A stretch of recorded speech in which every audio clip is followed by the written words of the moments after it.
My name is Meg Alexander. I'm part of Power to Fly's virtual hosting team and could not be more excited to get to kick off another fabulous chat and learn event for all of you. So as we get going, I just want to go over a couple quick housekeeping items. Might be especially helpful if you haven't joined us for a Power to Fly event before. If that's the case, hi, welcome. We're so happy to meet you. Now, if you are one of our frequent flyers, just sit back. This will be a little repetitive for you. But the biggest thing that we want all of you to know is that participation is key in these events. So we want to encourage you to do that in whatever way is most comfortable for you. Now, if you'd like to, you're welcome to turn your cameras on, share your smiling, maskless faces with us safely, but there is no pressure to do so, y'all. We truly do not care if you are coming to us from your living room couch or corner office. You could be in a bathrobe or a three-piece suit. We don't care. We just want to meet you where you are. Now, if you don't want to turn your cameras on, that is completely fine. No worries there. You can always participate in the chat as well. So to get us started in there, I do just want to call out, if y'all want to head over to the group chat, let us know where you're joining from. I'm always really eager to see how far our virtual audience spreads, especially with a topic like this, which is so far reaching. So I really hope that we'll hear from you there. If you'd like to, please feel free. I'm coming to you from Toledo, Ohio. This is land that belonged to the Fox, Kickapoo, and Potawatomi tribes in my area. So please feel free to let us know where you're joining in from. And if you know, please feel free to share whose land you're on. Now, as we go and interact with each other in the chat, oh, y'all coming in hot here. Denver, Colorado, Austin, Texas, California, Roanoke, Virginia, DC, Toronto. Awesome. Loving this, y'all. Thank you so much for joining today. Oregon, Boston. Oh, we're getting real good here. Thanks so much, y'all. All right. So if you do want to integrate or participate in the chat today, you are welcome to do that from the group chat as well. So feel free to throw any questions or comments you have in there. If we are going over one of your questions and you want to give us some more context, please feel free to share. We would love to get y'all's participation today. Now, like you see on the screen in front of you, we are recording today. So what that means for you is that you get to sit back and relax. You don't have to take notes. You don't have to worry if you missed a reference that someone makes. You can always go back and rewatch this recording as soon as we post it. Now, on our YouTube channel, where we're currently live streaming, hi YouTube, we will post the video to this channel within about 5 to 15 minutes of the end of the live stream. Now, everybody that registered for today's session is also going to get an email from Power to Fly. It usually comes in about 2 to 4 business days, so I'd expect you'd get it next week. And it will have a link to where you can rewatch this recording when it is posted on our website. Now, obviously, I recommend you check out our website because once you head over there, our entire archive is there. Everything that happened from like the very first Lunch and Learn with Lauren Haggerty up through now is stored there. So I very much recommend you check out that archive because, free resources and all of them for you. But if you do want to get at the recording sooner, let's say that, Rachel says something today that you cannot wait to share with a friend or a coworker or a relative, you don't have to wait. You can, like I said, head over to our YouTube channel. You'll find the link there. You can always share any of those links if you'd like. And there is an archive there too. It's just not quite as extensive. So, two very good options to avail yourself of even more Power to Fly resources. Now, if you do have questions, like I said, please feel free to ask them in the chat. We are going to ask that our audience remain on mute today. But again, if you've got questions, share them in the chat. I would love to make sure that we get y'all value from today's event. Now, I don't think many of you will be unfamiliar with our guest today. Rachel is a frequent contributor to Power to Fly, and we value her so much. Now, Rachel Serwetz is joining us, and in her early professional experience, she worked for Goldman Sachs in operations. She was also at Bridgewater Associates in HR. Now, after that, Rachel was trained as a coach at NYU and became a certified coach through the International Coach Federation. Now, she has worked in HR research at Aon Hewitt. She also attained a technology MBA at NYU Stern.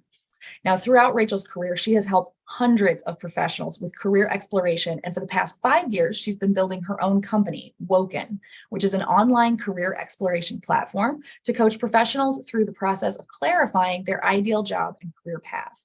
Now, Rachel, I get to work with you all of the time and know all of these fabulous things about you. Is there anything else you think our audience should know before we dive in? I don't think so right off the bat. There's a lot more we'll talk about, but yeah, if anyone has burning questions about my path, I'm happy to answer, but I think that's a good intro. All right, excellent. So Rachel has a presentation she wants to share with y'all first. If you have questions, please feel free to keep sending them in the chat. I'll be there taking a look and making sure that we record all the questions. But I'm going to turn the floor over to Rachel, so take it away. All right, and let me make sure you guys can see my screen. I'm assuming yes. And I will also have the chat up just in case we see anything burning. But yeah, I'm going to do a few slides. And the reason I do this is because there's some common, feelings that we might all encounter with careers. So I'm going to sort of dive into some of those common challenges. And then we're going to use a majority of today's session just to talk about all the questions you guys pre-submitted or submit live today in the chat. So we're definitely going to get to everything that's on your mind. Yep, we went through my background, so I'm going to skip over this. And yeah, we're going to talk a little bit about mindset, a little bit about accountability, a little bit about practical strategies. Just going to sort of give you some food for thought, because I want you guys to get the wheels turning and then really see beyond these initial foundational pieces, what else is really gnawing at you, right? So this is my handy, chart that I like to show. The reason I show this is because, the mindset is the foundation. Okay, it's at the bottom, because if we are feeling one way or another, we may still act, or we may be hindered and feel stalled to act. But either way, everything, our action or inaction, is really dependent on how we're thinking and how we're feeling. And a lot of this time, there's narratives perhaps in our head. So we have to really tap into how we feel and meet yourself where you're at. And you can work through any and all of those feelings to understand them and maybe alleviate and improve them. But it is the foundation, because it's going to affect everything.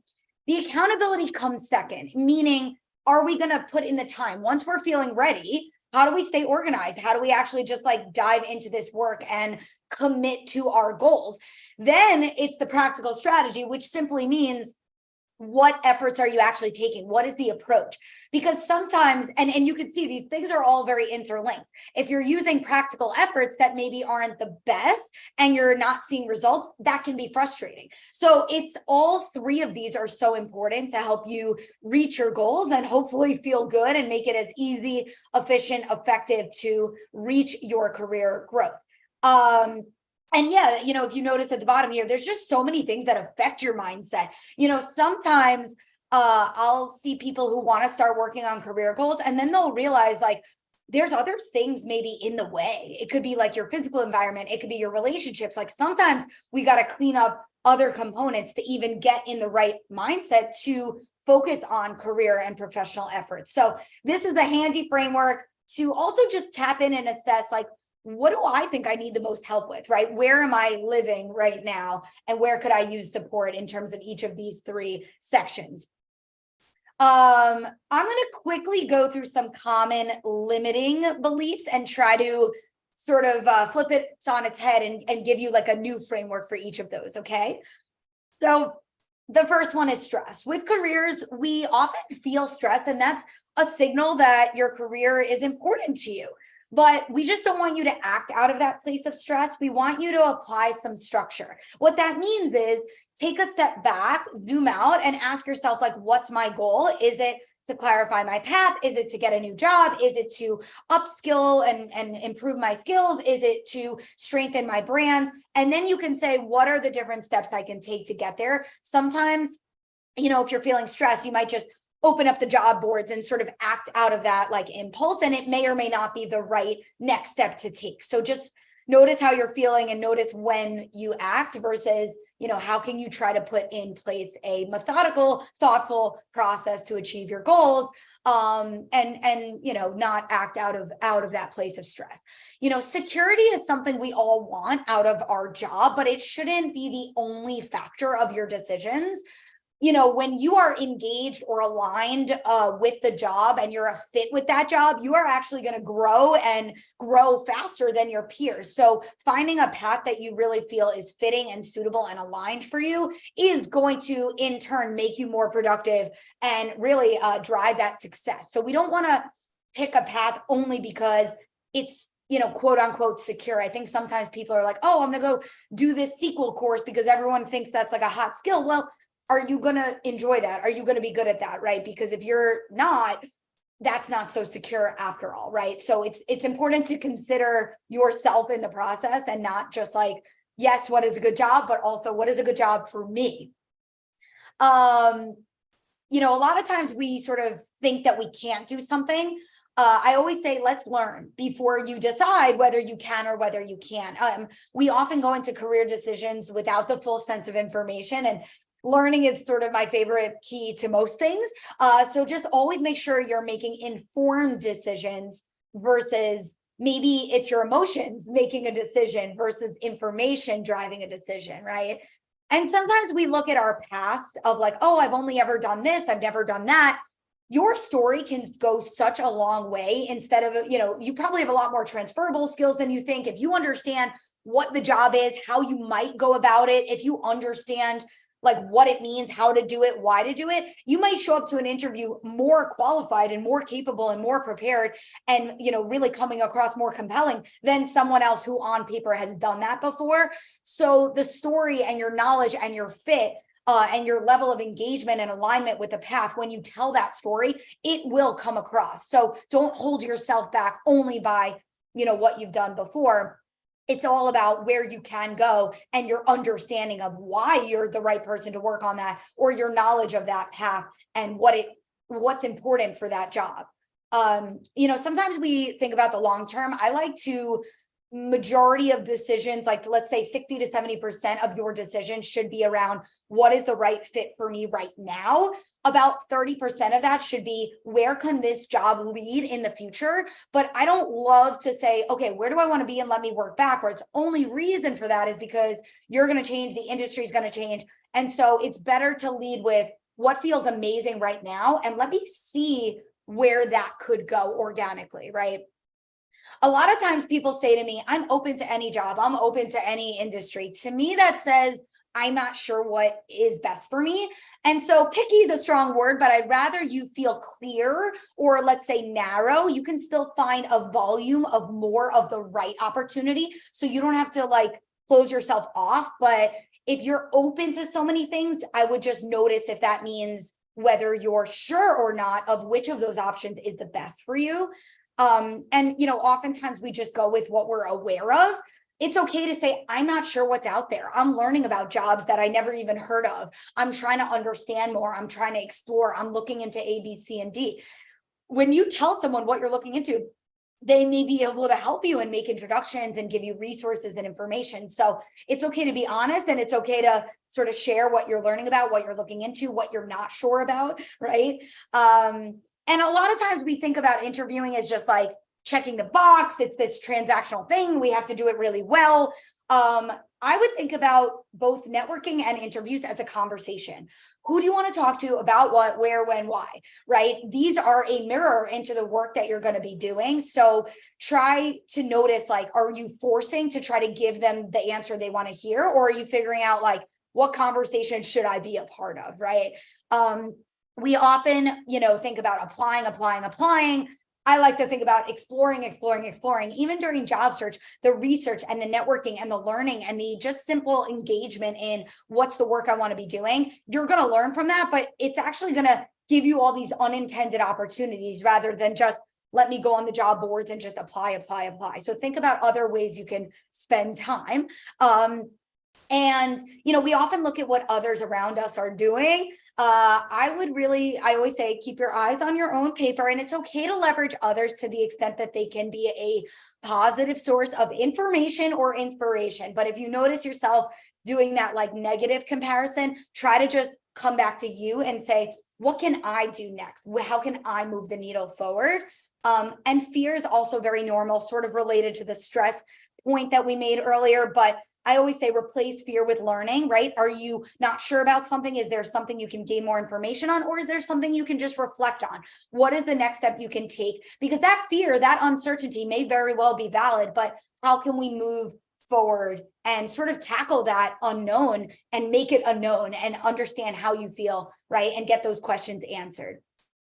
Accountability is interesting, and it's sort of related to the mindset. So I would just ask yourself, like, is it my mindset holding me back? Or am I just simply not sort of like committing to this goal? They can be interlinked, because you may not be committing to the goal if you're like, I don't know what direction I'm sure about. Or you may say, I don't know what efforts to be doing. But if you feel like you know your direction, you know how to go about it, and you're not staying accountable, this is where we diagnose what's going on, right? So setting goals, leverage co-working, time boxing, finding the internal motivation for what work you want to be doing, and let your interest for that work actually drive you, and just getting others around you to support you.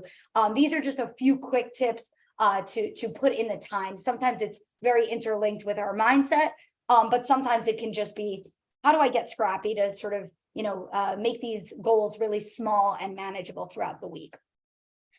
There's also the practical component, right? So we don't want you to feel worse if you know what direction you want to go, but maybe you're not reaching the results. So really feel informed and get the guidance and get the support to understand, what should I be doing? How should I achieve my goal, right? I think sometimes people forget job search coaching, career coaching. We are here to help give you tips and frameworks and processes and tools. You don't have to just make it all up. So if you're doing any career efforts, but you're not getting where you want, find support around you so you can reach those results and not feel, we don't want you to feel more frustrated. Like, the hard part is figuring out your direction, and we want you to sort of easily focus on, how do I advance towards my goals? That hopefully is the easier part, right? If you have the right support.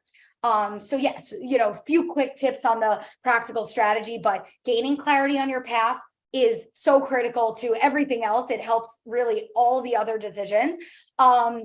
Deciding on upskilling, clarify your path, and really just explore what skill development opportunities are the most worthwhile.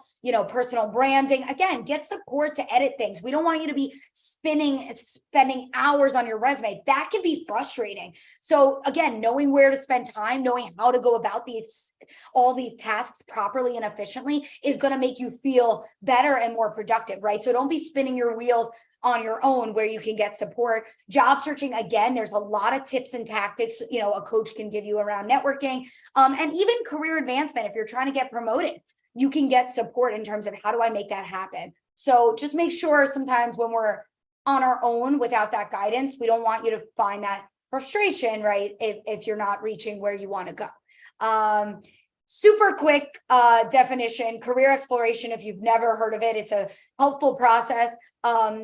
So it really helps you to learn and reflect on which path, which direction, which job makes the most sense for you to pursue. And this is just a snapshot of how to go about that. Really reflecting on who you are, what you're great at, what you're natural at, understanding roles and industries that are options available to you, and then really performing an iterative cycle of researching and networking with professionals to learn from them. And that really informs what direction makes the most sense for me. That's when we job search from there. Super quickly, this is all about kind of what my company does. And of course, we're here to help. But yeah, I am going to allow us to have the rest of this juicy time for all Q&A. And I'll just simply make sure you have our information here. But please, hit me with all the good questions. And I hope that was good to just get the wheels turning and get us going. Exactly. No, I'm loving all of this. And actually I was gonna dive in because we had a person in the chat I was speaking with. So at MCG had chimed in saying, I find that changing industries and technologies as a new challenge, but also my problem with my generalist resume right now. So I thought this was a really kind of good thing for us to start tackling. And the follow-up that they had sent said, my skills are adaptability and flexibility. Being able to swim when thrown into the deep end isn't really something that easily goes onto a resume. Okay, I agree with this, but I also know that there is a way to do it. Rachel, if you were trying to show to a prospective employer, this skill, right? I can get thrown in the deep end and learn to swim and do it well. How would you recommend somebody go about showing that? So, of course, there's your branding on paper, and then there's how you show up and meet people and talk to people and explain who you are and, what are your strengths and all those conversational interview questions. If we're talking about in writing, I love a professional summary framework, which is background, strengths, direction. It's really just a 3-part, 3-sentence paragraph that you can actually use in your LinkedIn About section. You can use it at the top of your resume. So I like, in that strength section, that's a perfect place, because a lot of people say like, I'm a good communicator and all these things that are like a little jargony, generic, but like, that's a beautiful phrase that you can literally just like say that. Like sometimes like the way you want to explain it to like me or Meg, it's like, just write that and like obviously have someone read it so it like sounds good. But like sometimes the more authentic, the way you actually explain it, you can write that, because that's going to be so much more powerful than just being like, I'm a good problem solver, I'm analytical. It's like, you could be like, I'm often thrown into, when you say the deep end, I'm assuming you mean like either new territory, or maybe there's a lot of tasks at once, or like, what do you mean by the deep end exactly, right? So clarify it. And then you could say, being able to swim, you could say like, I, can very easily, I can be scrappy, I can prioritize, I can learn new things quickly, I'm adept at, scrappy sort of startups where I have to wear many hats. Like, how can you like just explain that basically? So the strengths section is actually a place where you can write a sentence really authentically about what you know about yourself that's hard to get across elsewhere. Let's just find a way of getting it across, which means work with someone to help you articulate concisely and clearly and specifically and authentically what it is you want to say. Because I think when we go to these on paper materials, we're very tempted to like write these jargony things, but have this authentic conversation, understand your strengths, and then try to document it as authentically as you know how to explain it. Yeah. It takes a little wordsmithing and editing. The other thing is like, yeah, obviously in the resume, like in your bullets, if you're going to explain, could you say like, was handed, new thing, never had learned it before, learned it in 2 days. I mean, could you write that in the bullets? Like you could throw some examples out there in the specifics of when you did things like that. So I think hopefully you show versus tell in terms of your examples, your projects. Like you could say how quickly you had to get up to speed, how quickly you had to learn something, how quickly you got a project launch. If you're basically saying you can handle a lot quickly, or it depends what you mean by the deep end. Like, is it handling a lot of different things at once? Is it handling things quickly? Is it getting up to speed quickly? So whatever, you can ideally showcase that in terms of like actual specifics, metrics, project stories, and examples in the bullets. And then, yeah, I mean, in networking and in interviews, that's going to shine. And look, there's something to be said. You can practice how to talk about these things. Mock interviews are a real thing. If you haven't already done it, it's not to memorize, but it's basically just to give yourself the opportunity and the time to say, I think I know who I am, but let me take some time to figure out how to concisely articulate that and think about the best ways of explaining who I am, right?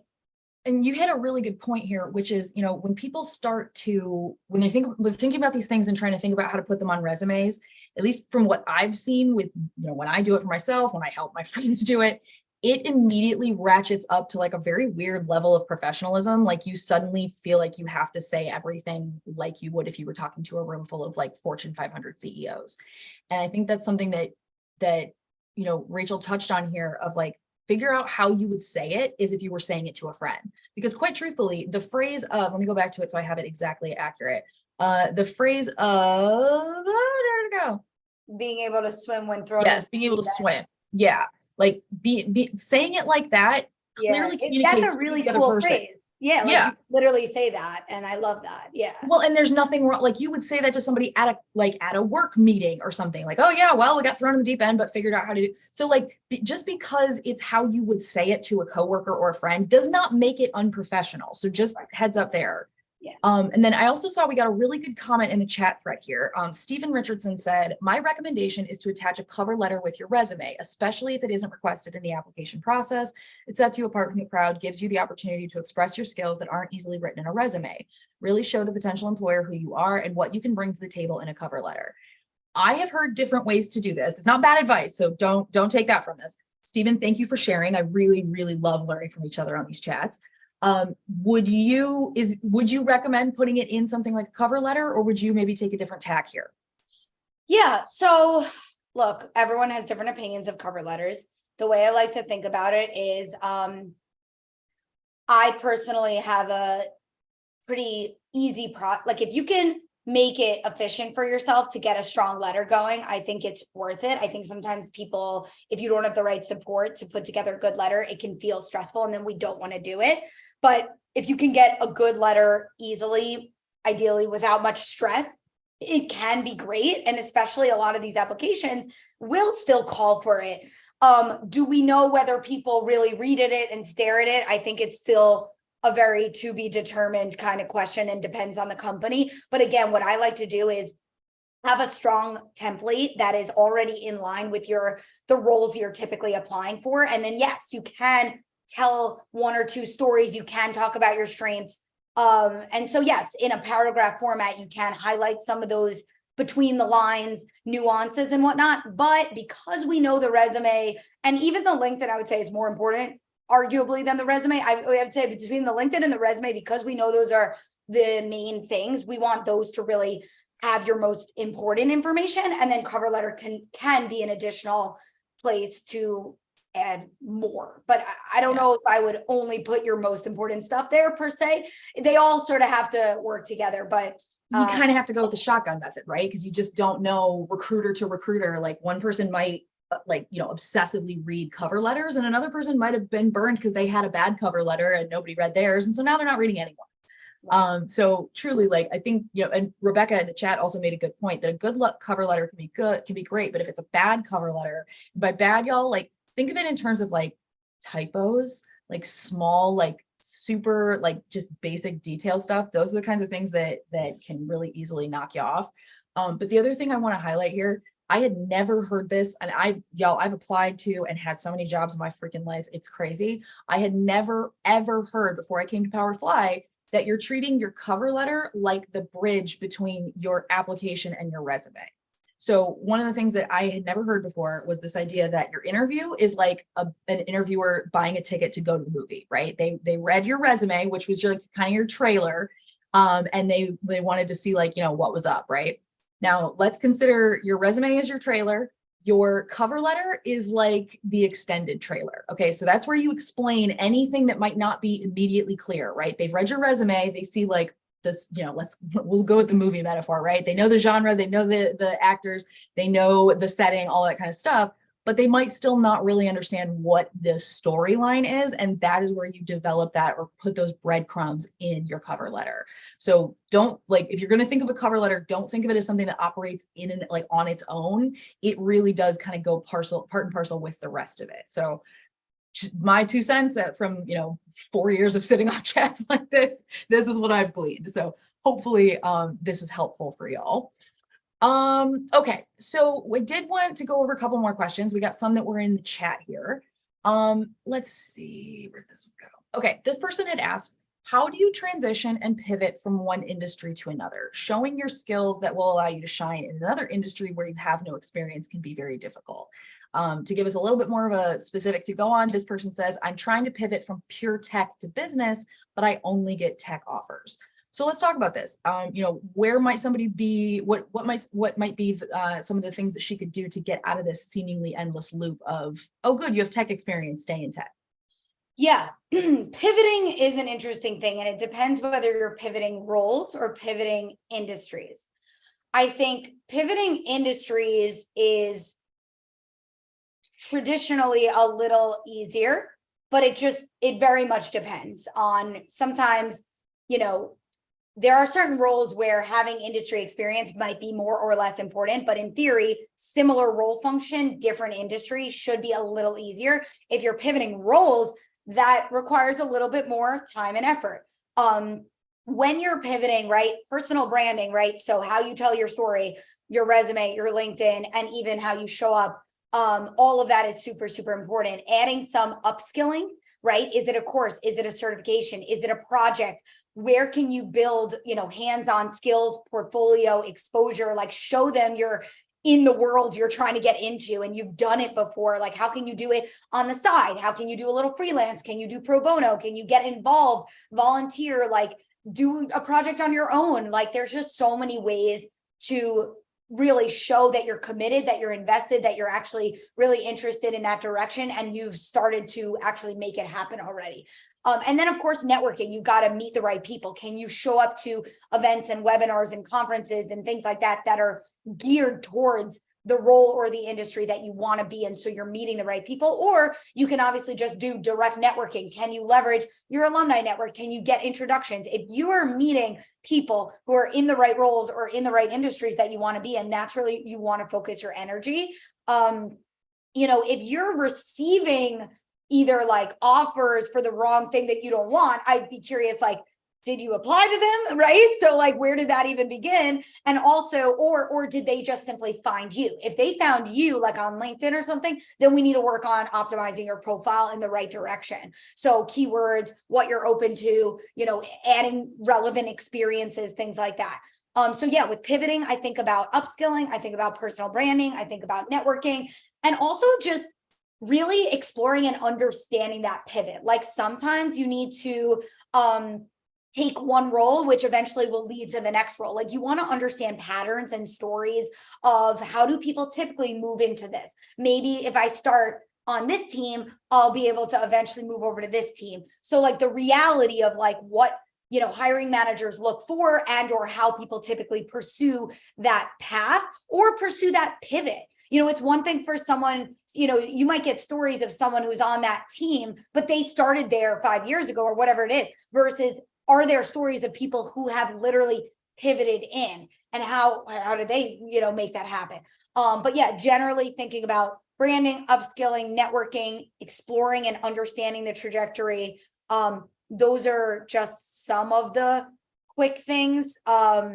With a role pivot, you really may need more upskilling, right? So I had a teacher who then did the project management PMP certification and did a whole thing, and eventually became Agile Scrum, and now works at some corporate place, right? Did a 180 pivot. I had a speech pathologist who went to become a designer, UX, whatever it is. She went, these types of people go through, it could be 3 months, 6 months. It's, I would say not a serious commitment, but kind of a serious commitment to the pivot you're trying to make. So it really depends, how big is the pivot and what level of training does it require? And sometimes it's a bit of a risk to say, I've actually got to maybe find a way to put in more time to truly get where I need to go, whether that's training or projects or, things like this.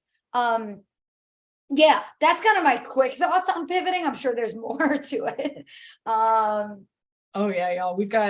I'll try and dig up some links for you. We've got a ton of resources in this area. Pivoting is a huge topic. I've hosted a bunch of chats on it. And I do agree, it can be very, very difficult. I also want to echo what Rachel had said early on in that answer.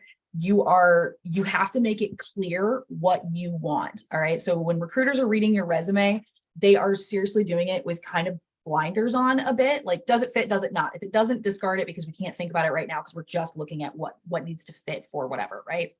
But so what this means is you can't really be very subtle. You have to say, like, hey, my background's in lion taming and I want to go to clown college. This is what I want. This is where I'm going. No, I don't want to work with the big cats anymore. I want a red nose and rubber shoes, and I want to hit people with chickens. Like, you have to be clear about what you want to do. And sometimes that can be difficult. People don't want to put on, on LinkedIn or something that they're switching. This is also where stuff like your Power to Fly profile is very excellent for this, because nobody else can see it. So you can say, like, you can make your profile entirely about this new industry you're trying to get into, and make it clear, like, yes, I am coming from here, but that is where I am trying to go. So obviously, take it with a grain of salt, but Joan, you're here all the time. I know you know this. Joan already knows this advice. But yes, absolutely. Like, make sure you are being crystal clear of, like, I want to go to there. Yeah, and also the upskilling will show that you're invested. If you're doing a SHRM certification or whatever, or maybe you're starting to like, you can offer a little 3-month pro bono project, like go like do the job you want to do. And I know that's not always easy, but like if you're trying to get into some tech and data thing, like go run a project yourself, add it to your resume and say, I've done data visualization, I've done whatever it is, data analysis, I found some open source data and I came up with a dashboard and I spent a month doing this. Or if you're trying to be in HR, like go find a startup that needs a month or two of your help and do an HR project. And like you need to sort of showcase and invest, whether it's the hard skills training, courses, certifications, projects, investing, you can say, here's my direction, but then also building experience that is relevant and show that, and it just depends. Like if you're truly making a 180, it may require going to a 6-month boot camp. But if you're like, I have transferable skills, maybe you just need to like add a few little projects here and there. Yeah. Okay. Ooh. There we go. No, completely agree. That upscaling is going to be massive. Okay, so we did get another question in the chat here. Okay, this one I want to touch on because this can be really hard, right? Anastasia had asked or had written in saying, I just got another rejection. I was interviewing with Amazon and yet again, I thought it was going so well. I was really prepared and thought that people were receiving me well as well too. I just don't get it. And I think there's some kind of curse on me. So let's talk about this. You've been interviewing, you feel like it goes well, and then nothing comes from it. Have you been in this position before? Yeah. So if you've been doing, whether it's first round, second rounds, third rounds, and getting interviews at multiple companies and no offers, I try to look for patterns and trends. And, usually if you're, again, doing interviews, but no offers, I look at either thinking about the mock interview practice, how you're communicating your skills, your experience, and your fit. It's possible that any number of things in the way that you're interviewing or articulating your skills and experience may need some practice, or it could be not the right role fit for you. So you do want to say, like, am I going after the wrong things? It is possible that sometimes there's just any number of like weird things. Like I would actually just ask yourself, what do I think is going on? To be honest, your self-awareness is usually right. But sometimes it's like, oh, this one company hired someone else internally. This one company closed the role. This one company, like, or if it wasn't a culture fit, sometimes there is just like a random array of normal things to expect in job search. But I would ask yourself, like, is there any sort of pattern or trend that I think's going on? What do I think's going on? And then, sometimes that mock interview practice or really looking at, is this the right role? These are just some of the things that I think about. If you're constantly seeing a lot of interviews, different companies, no offers, again, the answer would be different. If you're like, oh, I'm not getting any interviews at all, that would be different. But those are some of the things I think about in that situation. Okay. All right. Thank you for that. All right, so let's see. Okay, Patrick had chimed in the question and answer bucket. I'd love to hear thoughts on how best to navigate and stand out in your job search for certain sectors or business units that are currently being hit hard with layoffs, areas like recruiting and HR. All right, so let's talk about this. You're trying to pivot, but you're looking at an industry that is maybe not in the best shape right at the moment. Is there anything that should change about the way that you plan out this pivot or the way that you're navigating the job search? Yeah, I mean, this is somewhat of the unfortunate reality. Of course, we can't control the market, the economy, and what's happening with layoffs and whatnot. I would say, to the extent that you can, right? You are ideally like, you're looking at roles that are open online. And you're trying to get your foot in the door and you're trying to network your way into those companies. But separately, I would have a list of like 5 or 10 companies that you actually want to go after.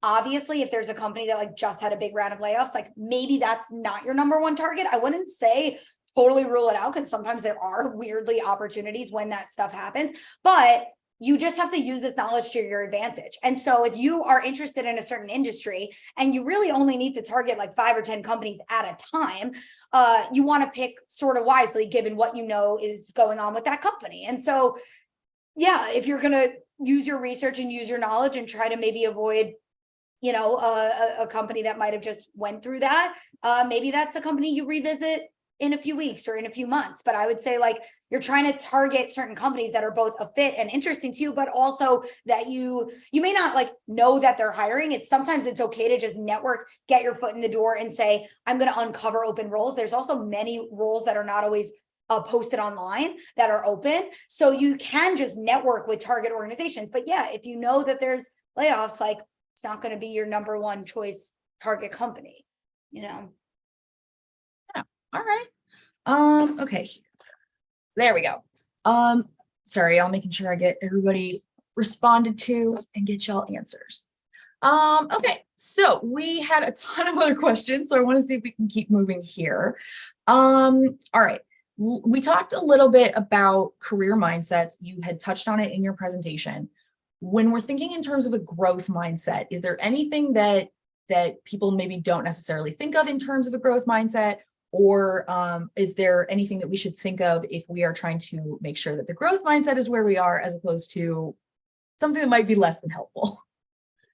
I think, a growth mindset is simply saying that we can be open to change and being like willing and interested for growth, right? It's kind of in the name. So I think inherently it's mostly just noticing whether you're seeing your situation as fixed or not. And I think another element of the growth mindset is being able to be self-aware and reflect and pivot.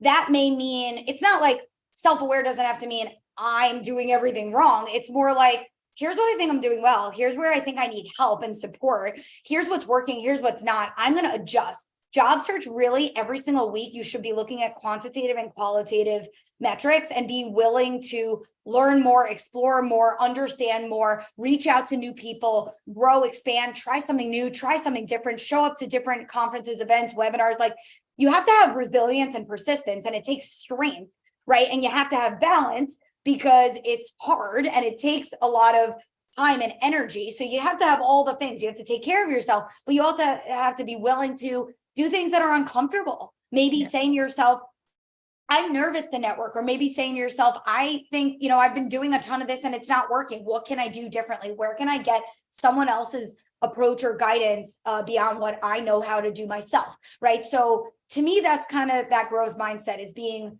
really flexible, open, pivoting, reflecting.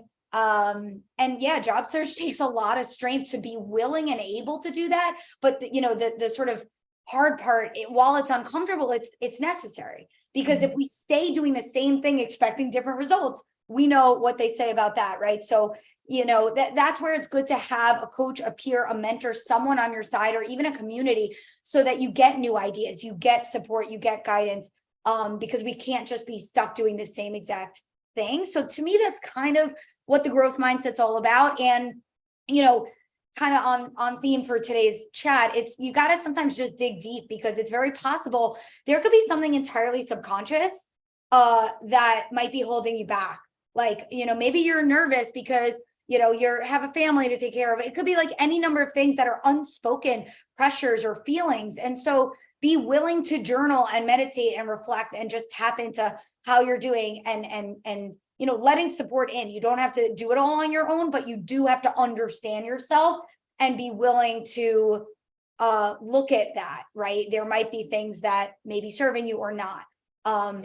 That's kind of the growth mindset to me. Okay. No, I think that's a very good point. It really does help kind of set you up for a less arduous journey. I don't think anybody here thinks that job searching is necessarily fun. Definitely nobody thinks it's easy. So I do think you're right. That resilience, man, that can be hard. That can be really rough, especially in light of something like a pivot. So you are, you're going through a lot of change to begin with, and then compounding that with more changes. So yeah, I think that's a very, very good point to make there. Okay, so this one was a really kind of generic question, but I thought it was really interesting. This person had written in asking, what does the future of jobs look like? How can we position ourselves as competitive candidates? All right, so I like that this is kind of a little bit more of a open-ended question. But do you see any changes or shifts coming in the working world? Things that are, have been rumored about, so shifts that you see people starting to make, anything that you have that, in your limited non-crystal ball owning expertise, what have you seen? I mean, of course, the world of AI is upon us, and I think everybody's trying to figure out how or what that will affect. I think for many jobs, it's becoming an enhancer that you have to know how to utilize. And maybe in an interview, you talk about how you've already utilized it to advance the results, right? I think in often cases, we worry that tech is replacing jobs, when if you can use it to your advantage to do your job even better and talk about how you know to use it, you want to just show you're doing your own R&D and you're understanding where your role and your industry is advancing. So I can tell you where I think the future of work is going, but it's each of us, whether you're in HR or data visualization or whatever your job is, understanding where it's going and how these tools can help or affect you. As long as you can own that and speak to that and show that you use it to your advantage, and ideally to the advantage of that employer that you're interviewing for, they're going to feel impressed by that. So get ahead of these changes and just simply understanding how it affects your role or how it could help you in your role, I think is going to make you feel less stressed about are things going to go away, versus how can I show that I'm moving everything forward? I'm using this new technology. I think also just personal branding. People are really getting more into portfolios and maybe I have a website, maybe I use video. I love with candidates that I work with, we'll do a little video pitch. We have video at our disposal. You can literally record yourself 1 or 2 minutes and pop that YouTube link on your resume or in a networking email and introduce yourself. You don't have to be a piece of paper. You can actually use video to introduce yourself. So using that stuff to your advantage, sometimes more portfolio or website work and beyond just the resume. How do you tell a story of 2 to 3 example projects? That used to just be for designers. Now I think anyone could get creative into here's the story of some projects and whatnot, right? So how do you brand yourself, and just how to use, how is my role or industry changing given the new technology? And I think there's just new roles that are arising all together with some of this new technology, and new companies too, right? Mm-hmm. So plugins and apps and services, there's just new things that are coming out. So it expands our options, it expands opportunities. Yeah, there's probably more, but that's kind of what I think is kind of on the forefront, or at least on my mind at this moment. Well, and anybody you ask this question to is going to have a different response depending on where they're positioned within their own industry. It really, like you said, there's jobs that don't exist yet that will. My job was not a thing when I was getting career counseling in college, in high school and college. This whole thing, not a thing, didn't exist, was not a thing that I could have done. So truly, I think I love questions like this because it does kind of open us up and gets people thinking, but it's such a crapshoot, y'all. We're all just guessing, right? We're all just hoping that I've heard more about this thing than I have about that. So probably it's going to be Chat GPT and not an alligator uprising that changes, the future of work next, right? Okay. So we got a lot of people that had questions regarding mentorship, that kind of thing. Do you see mentorship or having a mentor as particularly helpful if you are in this state of your career that you're trying to look at what your mindset is, look at where your journey is? Or do you think maybe a mentor should come after the fact, after you've had time to sit with this with yourself a little bit? Yeah, well, so mentors can be good at all times. And I just saw Joan's comment, which is great. That 30-second intro, by the way, on LinkedIn is good, but usually it's just enough to just say your name and your job. You can use video to your advantage. You can record yourself in a minute or 2 and pop that on YouTube and really explain. It's only a minute or 2, but you can do a better job to say a little bit more about background, strengths, training, direction, and your fit. And I think it really can help introduce who you are. The 30-second clip is right in the frame of your face and whatnot. So it's good, but you can even use video beyond that, right? So to your question about mentors, I would say, look, at any given time, I'm a coach, I always have a coach, right? So whether you're getting a mentor, a coach, peer, whoever it may be, a mentor is there, they provide some information, some perspective, maybe some advice. But, truthfully, you want to understand, what do I need in a current moment? Do I need, like, sometimes I see people who come to me for coaching, they're like, you know what, I actually need therapy right now. So do you need therapy support? Do you need coaching support? Do you need mentor support?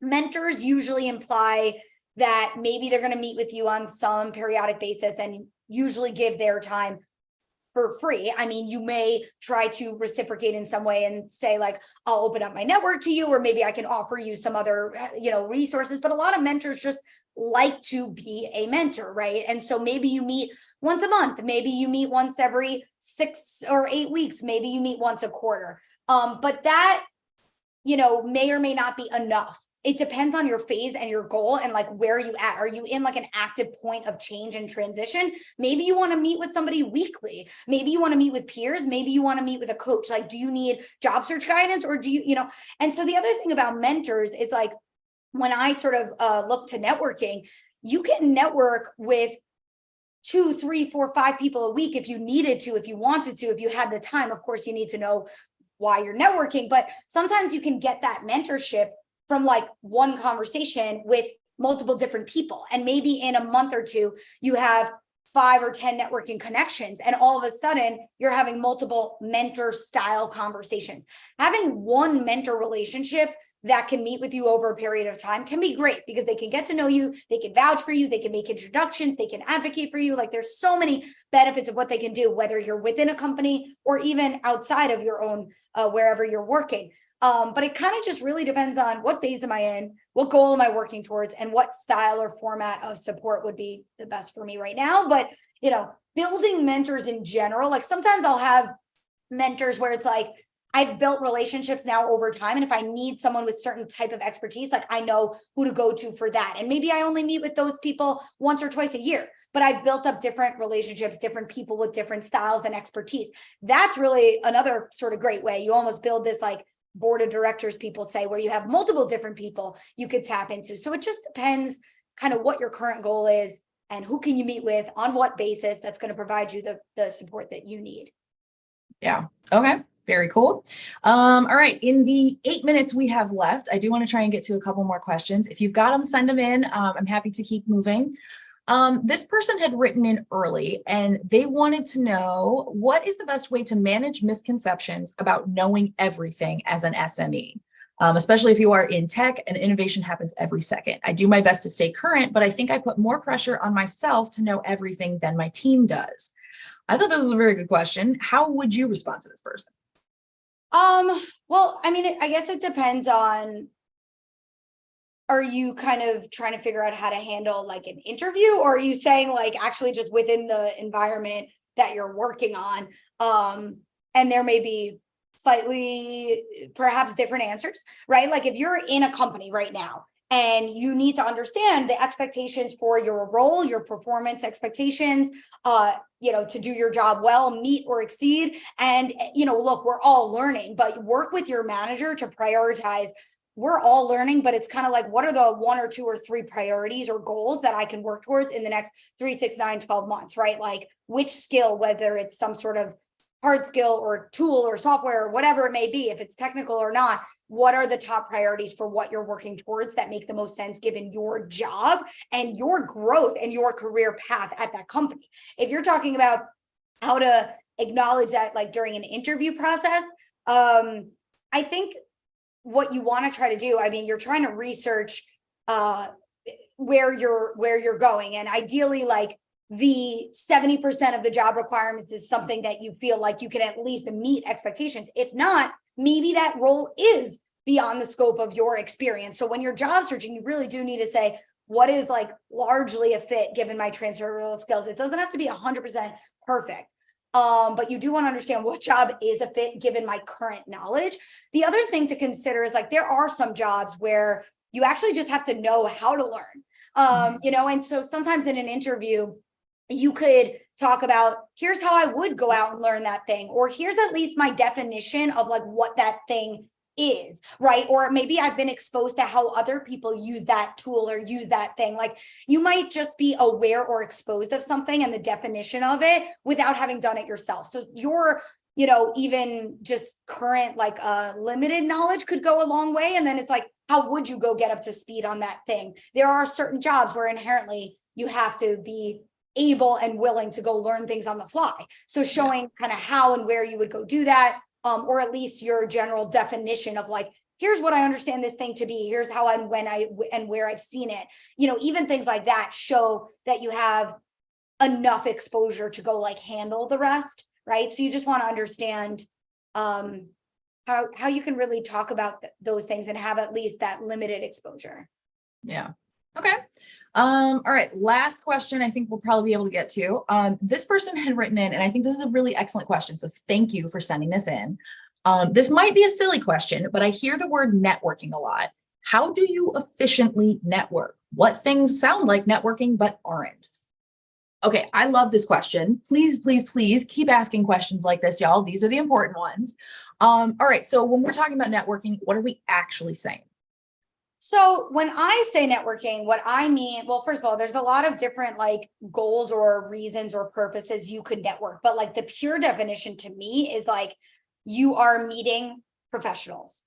Sometimes you might network and you're at some conference, you're networking and you're meeting people, and it's like someone gives you a business card and you meet them for 2 minutes, you're networking. But the traditional sense that I use it is like you're having a informational chat. You're having a 15, 20, 30-minute meeting with someone, and you're learning from them. You're asking questions. You're trying to understand their role, their company, their, how do people typically break into this role, or whatever it may be that you need to learn. You're both meeting each other that way, but really, usually there's one person with an ask. And what are we seeking from that meeting? Now, of course, both people can say, how can we benefit from this?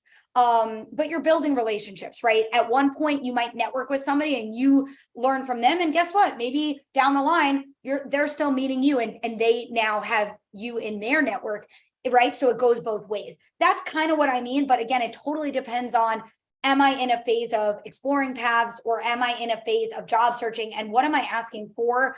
Why am I doing this networking? Maybe I'm just trying to debate different training or learning programs and I want to learn about that. Or maybe I'm trying to get feedback on my portfolio, or maybe it could be any number of goals or purposes or reasons why you're trying to meet with someone. But that's kind of what I mean. It's like building relationships, meeting with professionals who are in target roles, target companies, target industries that you want to learn from, because they are in some way connected to the work you're interested in. Yes, I very much appreciate your focus on the relationship building aspect of it, because I feel like a lot of times when people go to network, it feels like you're trying to find people that can do things for you. And so that, at least for me, I don't know about y'all, that feels weird. Like that feels like I'm trying to go find a stranger to ask a favor for. Like it feels very odd for me. But that's not what it actually is. It really is a relationship that you're trying to build, because who knows, you might help that person out with connection or information or whatever, but they might also do the same for you. It does not have to be a one-way street. So hopefully that helps y'all. Yeah. All right, Rachel, 2 minutes left. In the 2 minutes we have remaining, what do you want people to leave here remembering? What should we tell them about Woken? Floor is yours. Yeah, well, definitely stay in touch. We have a ton of free resources and whatnot on our website. And I always just simply want to help people be thoughtful. I know career goals and efforts can be challenging and stressful, but know that there is support around you and resources here to help. When it comes to the mindset, my 2 cents is try to understand your mindset. Have spaces and places to vocalize and facilitate your thinking, whether it's in writing, meditation, or out loud with a person, whoever it may be, coach, peer, mentor, therapist, friend, whatever it is. Facilitate your own thinking, because the faster you understand yourself, you're going to be able to hopefully bulldoze through any roadblock. And you just don't want to be the source of, I'm holding myself back. And it's normal and it's natural and it's valid and it's okay and it happens, but try to let yourself off the hook in the sense that it's okay to feel those things, but there's also ways of supporting yourself so it doesn't hinder you, right? So that's kind of what we want with our mindset. Always more to talk about. And I believe we have another chat and learn set up in a few weeks. So I'll be back, and always reach out, email us, reach us. We always offer a free call, and we want to hear if there's more questions we can answer beyond today. Excellent. Thank you so much, Rachel. All right, y'all. Rachel had shared the link for I Am Woken in the chat thread. I'm sharing it again, just in case anybody can grab it. I want to tell all of you that I am incredibly proud of all of you for taking an hour out of your day to do something positive for you and your career. So hopefully y'all will be proud of yourselves as well. This is truly, something that not everybody does. So really, y'all, thank you so much for taking time out of your day. We really appreciate Rachel, obviously, joining us with all of her expertise and sharing your time with us. Thank you so much, Rachel. All right, y'all, that's going to bring us to the end of time today. I hope that if this was your first event with us, it will not be your last. If you are one of our frequent flyers, I cannot wait to see you again in a future Power to Fly event. Have a safe, happy, healthy rest of your day, week, weekend, all that good stuff. And we hopefully will see you back here soon. Bye, y'all.